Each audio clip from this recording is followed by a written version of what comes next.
విజయవాడలో అంబేద్కర్ విగ్రహం మీద జరిగిన దాడి గురించి వైఎస్ఆర్ కాంగ్రెస్ పార్టీ వాళ్ళు చెప్పేది ఏంటంటే ఈ దాడి ప్రభుత్వమే చేయించిందని.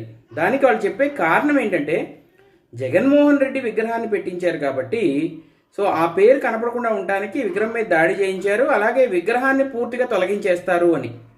అసలు బుద్ధున్న రాజకీయ నాయకులు ఎవరైనా అంబేద్కర్ విగ్రహం మీద చేయేసి దాన్ని తొలగించే ప్రయత్నం చేస్తారా? ఒక్కసారి ఆలోచించండి. సో ఇక్కడ విగ్రహం మీద దాడి జరిగినప్పుడు సో ప్రభుత్వం వైఫల్యం చెందింది, దానికి రక్షణ కల్పించడంలో అని విమర్శలు చేస్తే అది కొంతవరకు సహేతుకంగా ఉంటుంది. కానీ విగ్రహం మీద వాళ్లే దాడి చేశారు అంటే ప్రభుత్వమే చేసింది, అలాగే విగ్రహం పాత ప్రభుత్వం ప్రతిష్ఠించింది కాబట్టి దాన్ని తొలగించేస్తారు, తీసేస్తారు అని ప్రచారం చేస్తే అంటే ప్రజలు అంత అమాయకుల అంటే అంబేద్కర్ విగ్రహాన్ని తొలగించేస్తే వాళ్ళకి ఎంత ఇబ్బంది అవుతుందో ప్రస్తుత ప్రభుత్వానికి ఎవరికీ తెలియకుండా ఉందా? విమర్శలు చేసేటప్పుడు